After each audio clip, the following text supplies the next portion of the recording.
SLT Mobitel Home Broadband සමගින් non-stop ගමනකට data බෝවන්.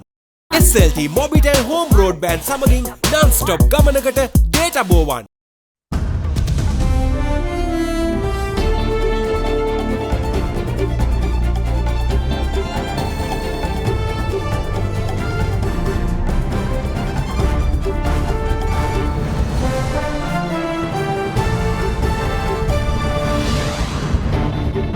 New beginnings. Party leaders decide to elect new president on the 20th of July via a parliamentary majority. Nominations for the position accepted on Monday. False alarm. Speaker of Parliament clarifies erroneous statement. Reassures President Gotabaya Rajapaksa is still in the country. All for one and one for all. US Secretary of State Anthony Blinken urges the Sri Lankan Parliament to approach the current situation with a commitment to the betterment of the country. Queue no more. Gas distribution begins today with another shipment expected tonight. All this and much more coming up tonight on First at 9. This Monday, the 11th of July 2022. Nava life boy කොහොම ස්වභාවික කොහොම සාරය සමග හානිකර පෙරබන් රහිතයි. From AdaDerana, this is AdaDerana First at 9. Live from Studio 24 in Colombo. Good evening and welcome to AdaDerana 24's English News. I'm Andrew Bernard. Now in your top stories for tonight, at the party leaders' meeting that was held today, a decision has been made to convene Parliament on Friday the 15th of July, following the President's resignation on the 13th this Wednesday. Addressing media following the meeting, General Secretary of the Samagi Janabalawege Ranjit Madduma Bandara said that nominations for the position of President will be accepted on Monday, the 18th of July, and that an acting President will be elected on the 20th of July. At the all-party leaders' meeting held on Saturday following the eruption of mass protests in Colombo, a decision was made that the President and the Prime Minister should resign and an all-party government needs to be established. Prior to the meeting, President Gotabaya Rajapaksa said that he was willing to accept any decision taken at the party leaders' meeting. Following the meeting, Prime Minister Ranil Wickremesinghe said he was willing to step down once an all-party government is formed.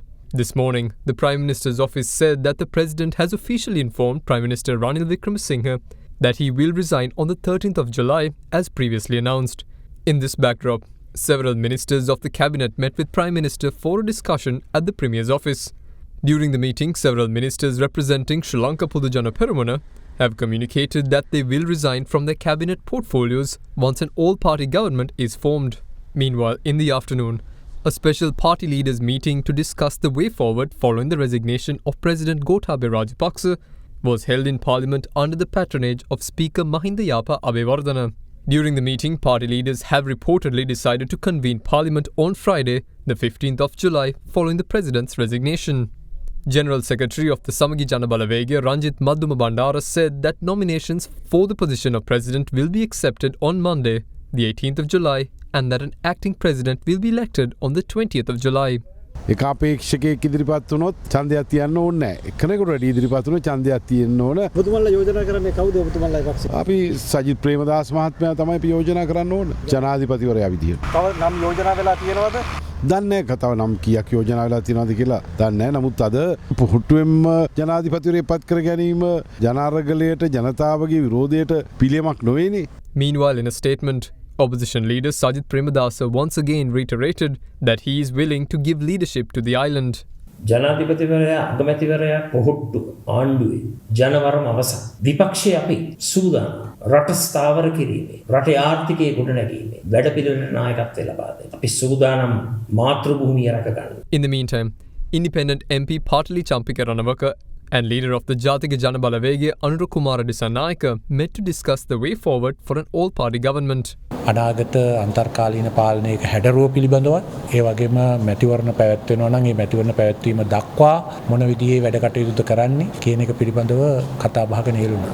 වඩාත් යෝග්‍ය වන ඉතා ඉක්මනින්ම නව පාර්ලිමේන්තුවක් තෝරාපත් කර ගැනීම සඳහා ජනතාවට අවස්ථාව ලබා දීම. අන්නේ අවස්ථාවත් එක් යම් අන්තර්කාලීන පාලනයක් ගොඩනගෙනවා නම් ඒකේ විහුවය රාජ්‍යයේ අරමුණ මත ඒකට සම්බන්ධ වෙන්නේ කොහොමද කියලා අපිට තීරණය කරන්න පුළුවන් බව අපේ පාර්ශ්වයෙන් අපි ඉදිරිපත් කරන ලැබුවා. පාර්ලිමේන්තු කණ්ඩායම තුළ කතා බහට ලක් වෙනවා ඔබට පාලනය බාර දිය යුතුයි කියලා. ඔබතුමා ඒ සඳහා සූදානම්ද? ලෑස්ති. අපිට අපේ වුවමනාවන් සහිත කණ්ඩායම පත් කර ගැනීමේ අයිතිය අපිට දෙනවා අපි ලෑස්ති. Now, the Speaker of the Sri Lankan Parliament, Mahinda Yapa Abeyewardena, clarified today that President Gotabaya Rajapaksa has not left the country. The Speaker issued this clarification today after he had told BBC during an interview that President Gotabaya Rajapaksa has left the country and is in a nearby country. Speaking to Asian News International later on over the telephone, he said that he had made a mistake and that President Gotabaya Rajapaksa is still in the country. The confusion comes amidst President Gotabaya Rajapaksa's announcement that he is set to resign on Wednesday. Now, Prime Minister Ranil Wickremesinghe says that he is taking steps towards establishing an all-party government in line with the provisions of the Constitution. Issuing a special statement today, he revealed that certain incidents that had led to his private residence in Colombo being torched during the day of the mass protest. මම අගමැතිකම බාරගත්තේ රටේ ආර්ථිකය කඩා වැටුණු නිසා. මෙහෙම දුකක් මීට ඉස්සෙල්ලා මම දැකලා නැහැ. ඒ එක්කම අපේ ආර්ථිකය හදන්න ක්‍රියා කරා. මේක දවසෙන් දෙකෙන් කරන්න බෑ. මෙහෙම අවස්ථාවකදී 9 වෙනි සෙනසුරාදා අරගලය පැවති අවස්ථාවේදී මම දවල් ගෙදර හිටියා. හැන්දෑවරුව වෙනකොට මට පණිවිඩයක් ලැබුණා පොලිසියෙන් මගේ ඉල්ලීමක් කරා ගෙදරින් පිට වෙලා යන්න කියලා. මමත් මගේ භාර්යාවත් අපි පිට වෙලා ගියා. මම එතන සිටිය අවස්ථාවේදී තමයි මේ ගෙදර ගිනි තිබ්බේ. මට තිබුණේ එකම ගෙදර. ලංකාවෙත් පිටරටත් තිබුණ එකම ගෙදර අද ගිනිබත් කරලා තියෙන්නේ. මගේ ලොකුම ධනය වස්තුව උනේ මගේ පුස්තකාලේ. පොත් 2500ක් තියෙනවා. මමයි මෛත්‍රී එකඟ වුණේ මේකෙන් පස්සේ අපි එක එක පුස්තකාලවලට දෙන්න. රාජකීය විද්‍යාලයට දෙන්න. මගේ පැරණිම පෘතුගීසි ඕලන්ද පොත් පේරාදෙණිය විශ්වවිද්‍යාලයට ගේන්න. ජාත්‍යන්තර කටයුතු ගැන මගේ ඉන්න තවත් ආයතනයකට දෙන්න. මෙහෙම අපි වෙන් කළා තිබුණේ. ඒකම දෙන්න මට චිත්‍ර තිබුණා. සමහර ඒවා අවුරුදු 200ක් විතර පරණ ඒවා. අද මට ඉතුරු වෙලා තියෙන්නේ එකක් විතරයි. මේ හැම එකක්ම දැන් විනාශ වෙලා තියෙනවා. මට ත්‍රිපිටකය තිබුණා. බුදුදහම ගැන පොත් තිබුණා. ඒ එකක්වත් අද මෙතන නැහැ. මට බුද්ධ රූප වටිනා ඒවා 15ක් 20ක් තිබුණා. එකක් ඉතුරු වෙලා තියෙනවා. ඇත්ත වශයෙන්ම හැම එකක්ම සම්පූර්ණයෙන් විනාශ වෙලා තියෙන්නේ. එහෙම ගෙවල් නැති කරන්නේ හිට්ලර්වාදී ජනතාව විතරයි. මේකට පසුබිමක් තියෙනවා. එදා 4ට පක්ෂ නායකයින්ගේ රැස්වීමක් තිබුණා. ජනාධිපතිතුමා ඉවත් වීම ගැන හැම එක්කෙනාගේම එකඟත්වයක් තිබුණා. එතනදී විපක්ෂ යෝජනා කරා ජනාධිපතිතුමයි අගමැතිතුමයි ඉල්ලා අස් වෙලා කතානායකතුමා වැඩ බලන වැඩ කටයුතු බාර අරගෙන ඊට පස්සේ ආණ්ඩුවක් ඇති කරන්න කියලා. මම කතා කරපු ඒ වෙලාවේ කිව්වා මේකට කල් යනවා. මම නම් ඒකට කැමති නෑ. මම යෝජනා කරන්නේ ඒත් විපක්ෂයෙන් කරපු යෝජනාවක් ජනාධිපතිතුමාට ඉල්ලා අස් වෙන්න කියන්න සර්වපාක්ෂික ආණ්ඩුවක් ඇති කරාම මම ලෑස්ති අගමැතිකමෙන් ඉවත් වෙන්න. එතකොට සර්වපාක්ෂික ආණ්ඩුව හැදුවාම එයාට තීරණය කරන්න පුළුවන් කවුද ජනාධිපති වෙන්නේ කියලා. මොකද මේ සතියේත් එන සතියේත් විශාල වැඩ කොටසක් තියෙනවා IMF එක කරන්න, අපිට තෙල් ලබා ගන්න, ආහාර ලබා ගන්න. ඒවා කැඩුනොත් ආණ්ඩුව හොය ආපහු අවස්ථාව එන්නේ හැම එකම කල් යනවා කියලා. ඉතින් මේ වැඩ කටයුත්ත කරන අවසන් වෙන්න ඉස්සෙල්ලා ට්වීට් එකක් ගිහින් තියෙනවා රව් ෆකින් ඇමතුමාගෙන් මම මේකට විරුද්ධ වුණා කියලා. ඒවලේ සුමන්දිරන් මන්තුමා කිව්වා මම මේ තනතුරෙන් ඉවත් වෙන්න අකමැති කියලා. මම ඉවත් වෙන්න කැමති ආණ්ඩුවක් ඇති කරලා තමයි ඉවත් වෙන්න ඕන කියලා. ඒත් මේ එක ට්වීට් එක ගත්තාම ඒක සිරසට ගියා. සිරසෙන් හැමතැනම මේක ගැන ප්‍රසිද්ධියක් ලබා දුන්නා. අනික් මාධ්‍ය ආයතනත් ප්‍රසිද්ධියක් ලබා දුන්නා. ඒ පාර මම විශේෂ නිවේදනයක් කරා. මම යෝජනා කරේ සර්වපාක්ෂික ආණ්ඩුවකට බලය දෙන්න මම ලෑස්ති කියලා. ඒක අනික් මාධ්‍යවල එහෙමම දැම්මයි. ඊට පස්සේ කතාව එතනින් අවසන් වුණා. නමුත් මේක කිය සිරස විශේෂයෙන්ම මේක ප්‍රකාශ කරා. මං කිව් එක විකෘති කරා. මං ඒ ප්‍රධානියාට 3 වතාවක් කතා කරා. මේක කරන්න එපා. අපේ ගෙවල් වලට ගිනි තියන්න පුළුවන් කියලා කිව්වා.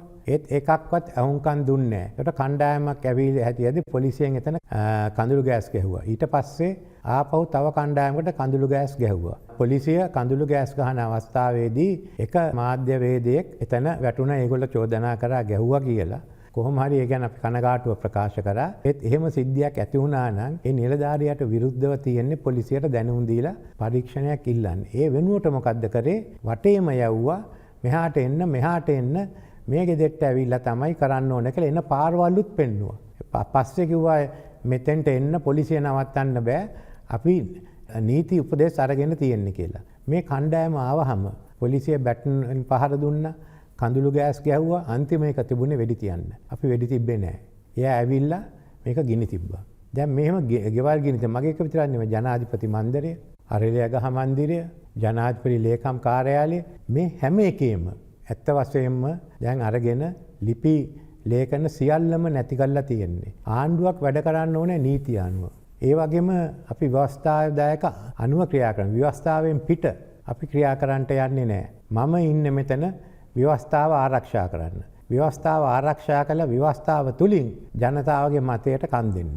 අපිට අද වමනා වෙලා තියෙන සර්වපාක්ෂික ආණ්ඩුවක් ඒක ඇති කරන්නත් ක්‍රියා කරන්නේ. Now, the Sri Lanka army today stated that even though social media reports accused the army of intentionally opening fire at the protesters on the 9th of July when they attempted to enter the president's official residence, this was not the case. The army stated that they resorted to open fire at the wall beside the main entrance to the president's official residence and open sky to deter the protesters from entering the premises, but not as a means of causing harm. Meanwhile, Colombo was bustling today as many made their way from various parts of the country to the president's official residence, the presidential secretariat and temple trees. Since the president's official residence, the presidential secretariat and temple trees premises were breached during the mass protests carried out on the 9th of July, people from various parts of the country continue to make their way to the city of Colombo.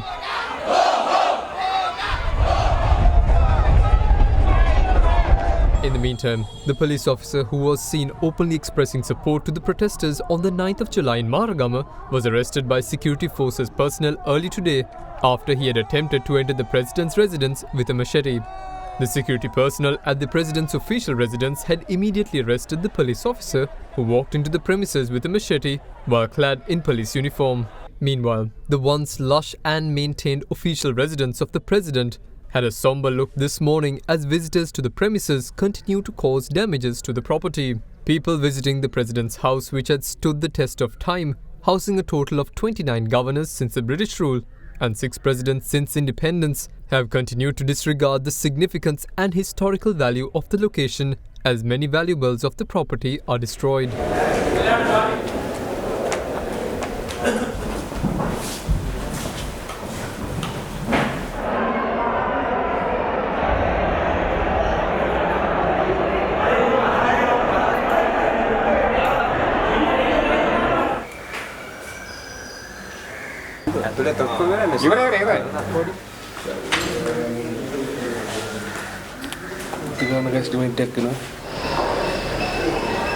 And today, long queues of people were seen at the president's official residence, stretching at least half a kilometer.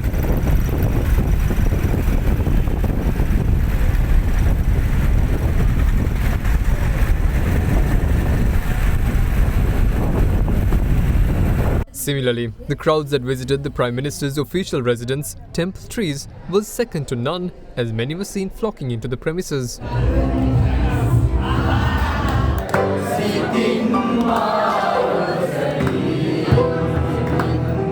Placards were placed on the walls at the premises that stated that the protesters would not vacate the premises until President Gotabaya Rajapaksa and Prime Minister Ranil Wickremesinghe steps down.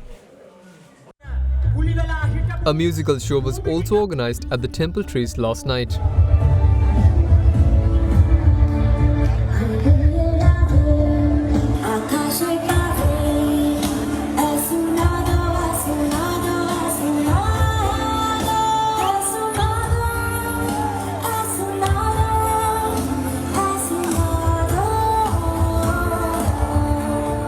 The premises was lively this morning as well, with people seen preparing food in the garden. Meanwhile, the large crowds flocking to Colombo last night to visit the 3 key locations occupied by the protesters also gathered at the Goldface Green protest site, which marked its 94th day yesterday.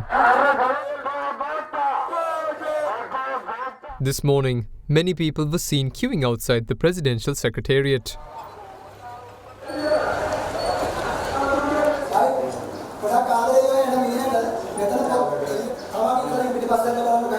In other developments, the Sri Lanka Army issued a clarification with regard to the army personnel opening fire at the wall of the official residence of the president when protesters attempted to make their way into the premises on the 9th of July.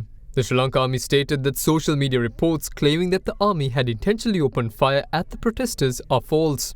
They stated that in order to prevent protesters from entering the premises, the army had fired several shots into the sky as well as the side wall of the main gate of the president's official house. The army emphasized that the shots were fired as a tactic to deter protesters from entering the premises and not as a move to cause any physical harm to the protesters. Now, the head of the Prime Minister's Security Division, SSP Romesh Liyanage, was interdicted today over his failure to prevent the assault on a group of journalists who were reporting outside the Prime Minister's private residence on the 9th of July. Police media spokesperson SSP Nihal Talduwa said that the interdiction was effected in accordance with the powers vested with the Inspector General of Police by the establishment's code. On the 9th of July, the Prime Minister's private residence located down Inner Flower Road in Colombo was the only location that saw tensions escalate a day when multiple protests stormed into key locations in Colombo. The attempts by security forces personnel to deter protesters who had gathered outside the PM's private residence using tear gas and water cannons went futile. Not long after, protesters were seen scaling the wall of the Premier's private residence and making their way into the house. During this, a few journalists and AdaDerana's very own regional correspondent was assaulted by security personnel present at the location.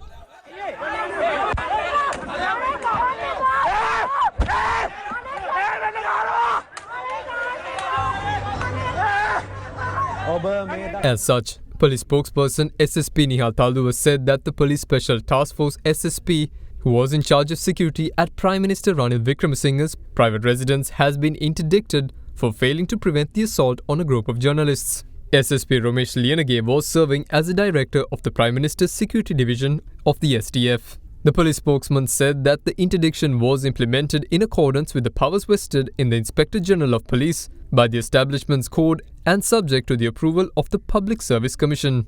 The Inspector General of Police had ordered an immediate investigation into the attack of media personnel by the officers of the Police Special Task Force near the Prime Minister's residence yesterday. We'll be back after this short break. Stay with us.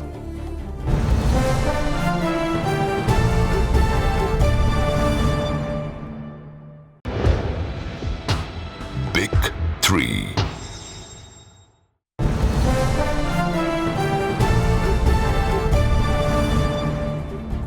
Welcome back.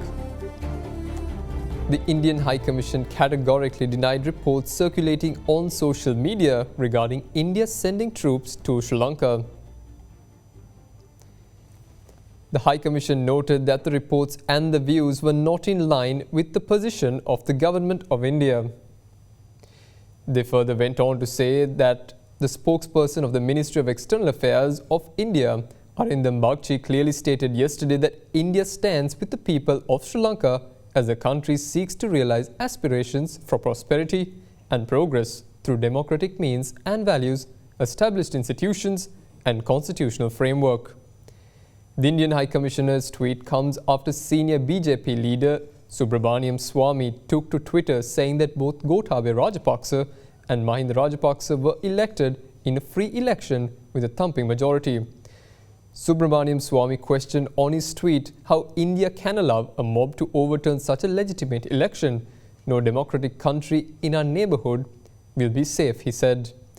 He finally added that if Rajapaksas want India's military help, India must give. Now, the US Secretary of State Anthony Blinken urged the Sri Lankan Parliament to approach the current situation with a commitment to the betterment of the country and not one political party. Addressing media during his visit to Thailand yesterday, Blinken also said that the country's government, either the incumbent or a new one, to work quickly to try to identify and implement solutions that will bring long-term economic stability to Sri Lanka.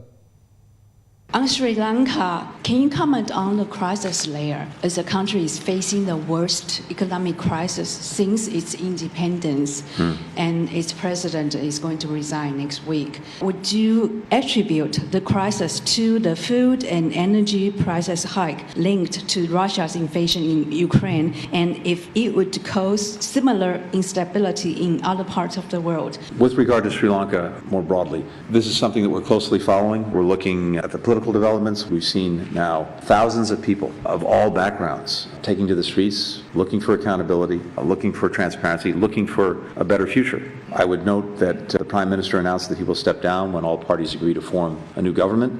We've also seen reports from the Sri Lankan Parliament Speaker who said the President intends to step down on July 13th. We're tracking all of that. By the way, we would urge the Sri Lankan Parliament to approach this with a commitment to the betterment of the country, not any one political party. And then it's incumbent on the government, whether it's a new constitutionally selected government, the existing government, to work quickly to try to identify and implement solutions that will bring back the prospect of long-term economic stability, address the Sri Lankan people's discontent, which is so powerful and palpable, over the worsening economic conditions, including power, including food, including fuel shortages. At the same time, as we're seeing this unfold, we condemn any violence against peaceful protesters and journalists. The Sri Lankan people have a right to peacefully raise their voices. At the same time, we call for a full investigation, arrest, prosecution of anyone involved in any protest-related violence and incidents of violence. You asked about the impact of the Russian aggression in Ukraine on food insecurity and the impact potentially on Sri Lanka. I think we're seeing that impact around the world, and it may be one of the contributing factors to what's happened in Sri Lanka, although I think there were, as I've just said, many others that have come together. But what we are seeing around the world is growing food insecurity that has been significantly exacerbated by the Russian aggression against Ukraine.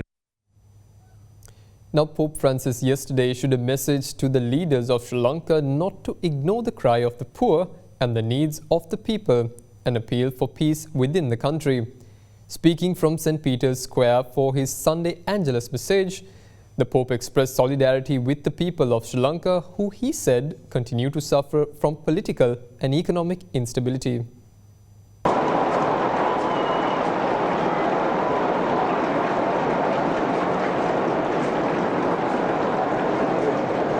Mi unisco al dolore del popolo dello Sri Lanka, che continua a subire gli effetti dell'instabilità politica ed economica.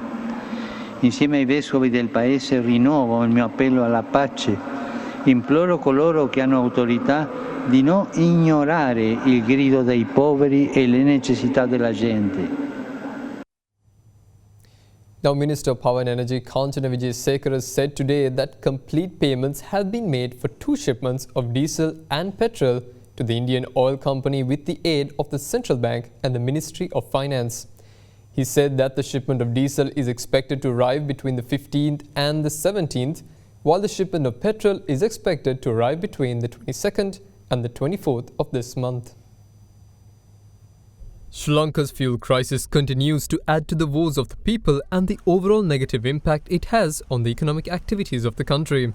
Lanka IOC continues to be the only supplier of fuel to the general public of the country. With this being the case, Minister of Power and Energy Kanchana Wijesekara said today that complete payments were made to the Indian Oil Corporation for a shipment of diesel that is expected to arrive to the country between the 15th and the 17th, and for another shipment of petrol which is expected to arrive between the 22nd and the 24th of this month. Taking to Twitter, he added that while advance payments were also made last week for another shipment of diesel that is expected to arrive on the 15th and the 17th, and for a shipment of petrol from the 17th to the 19th, the remaining amount for the shipment of diesel will be made today. He then went on to say that the balance payments for the shipment of petrol which is expected to arrive between the 17th and the 19th will have to be paid tomorrow. Minister Wijesekara, also taking to Twitter, said that between the 14th and the 16th, a shipment of bunker fuel is expected, while a shipment of crude oil is expected to reach the island between the 15th and the 17th, for which the funds will be paid upon arrival to Colombo. Now, Litrogas Lanka Limited announced today that it has begun distribution of domestic LPG gas cylinders with priority given to Colombo. Chairman of the company, Mudita Peiris, said that measures will be taken to distribute 120,000 cylinders of gas daily across the country. Meanwhile, the company also stated that the price of a 12.5 kilogram cylinder has been increased by 50 rupees, making the new price of the cylinder of gas 4,910 rupees. Litrogas Lanka Limited stated that the distribution of domestic LP gas cylinders began today after a shipment with 3,700 metric tons of LPG arrived in the country yesterday. Another shipment carrying 3,740 metric tons of gas is due to arrive in the country tonight. We'll be issuing about 20 to 30,000 cylinders for the time being today. And also from tomorrow early in the morning by 6 o'clock, 6:30, we are planning to distribute about 70,000. And the Colombo district will be given priority. And then we'll be issuing 20,000 each from 5 kg and 2.3 kgs also. So altogether it will be 120,000 cylinders per day we'll be issuing. So after tomorrow, every single day, we have planned to issue 80,000 12.5 kg cylinders as well as 5 kg and 2.3 kg 20,000 each. So I'm sure we can get rid of all the long queues by 31st July because since we have already confirmed up to 33,000 metric tons for the month of July. The current price, Colombo price is 12.5 kg cylinder go as 4,860, but from today it will be increasing it by 50 rupees. Litrogas Lanka announced that priority will be given to Colombo and its suburbs during distribution. Distribution to other areas will begin from the 13th onwards. The company also stated that people must also produce their electricity bill for the month of May when purchasing their cylinder of gas as a measure to prevent hoarding of gas cylinders. Meanwhile, Litrogas announced today that the price of a 12.5 kilogram cylinder of gas will be raised by 50 rupees. The price of the cylinder, which was earlier available at 4,860 rupees, will now be sold at 4,910 rupees.